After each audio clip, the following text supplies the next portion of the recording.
Oke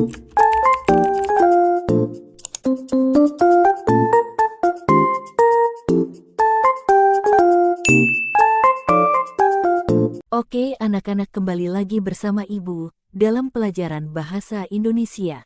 Kita akan lanjut materi kemarin masih tentang teks eksplanasi. Pola pengembangan teks eksplanasi. Seperti yang sudah kita bahas di video sebelumnya, ada dua pola pengembangan dalam membuat teks eksplanasi. Pertama, pola pengembangan proses. Kedua, pola pengembangan sebab akibat. Apa perbedaannya? Simak penjelasan dan contohnya di bawah ini. 1.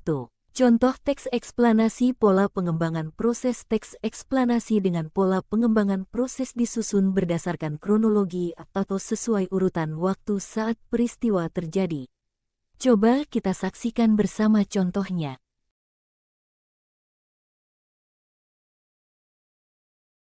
Kata yang dicetak dengan warna pada teks eksplanasi di atas menandakan urutan peristiwa tersebut terjadi. Gimana, anak-anak? Apakah kalian sudah paham? 2. Contoh teks eksplanasi. Pola pengembangan sebab akibat. Teks eksplanasi dengan pola pengembangan sebab akibat memposisikan sebab sebagai gagasan utama dan akibat sebagai rincian pengembangan, atau sebaliknya.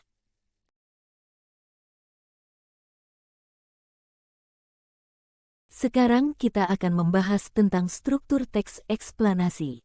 Teks eksplanasi memiliki 3 struktur. Yang pertama, identifikasi fenomena, phenomenon identification. Berisi penjelasan umum tentang fenomena yang akan dibahas, bisa berupa pengenalan fenomena tersebut atau penjelasannya.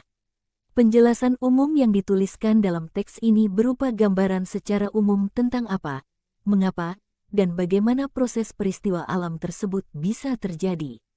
Yang kedua, penggambaran rangkaian kejadian, explanation sequence. Berisi tentang penjelasan proses mengapa fenomena tersebut bisa terjadi atau tercipta. Rangkaian kejadian tersebut bisa terdiri lebih dari 1 paragraf. Deretan penjelas mendeskripsikan dan merinci penyebab dan akibat dari fenomena yang terjadi. Penggambaran rangkaian kejadian merinci proses kejadian yang relevan dengan fenomena yang diterangkan sebagai pertanyaan atas bagaimana atau mengapa. Yang ketiga yaitu ulasan atau review. Ulasan, review. Ulasan merupakan bagian penutup yang bersifat pilihan, bukan keharusan. Teks penutup yang dimaksud adalah teks yang merupakan intisari atau kesimpulan dari pernyataan umum dan deretan penjelas. Pilihannya dapat berupa tanggapan maupun mengambil kesimpulan atas pernyataan yang ada dalam teks tersebut. Ulasan berupa komentar atau penilaian tentang konsekuensi atas kejadian yang dipaparkan sebelumnya. Selanjutnya kita akan membahas kaidah kebahasaan teks eksplanasi. Berdasarkan kaidah kebahasaan sekra umum, teks eksplanasi sama dengan kaidah teks prosedur. 1. Penggunaan konjungsi sebagai teks yang berisi paparan proses. Teks eksplanasi menggunakan banyak konjungsi kausalitas atau kronologis. A.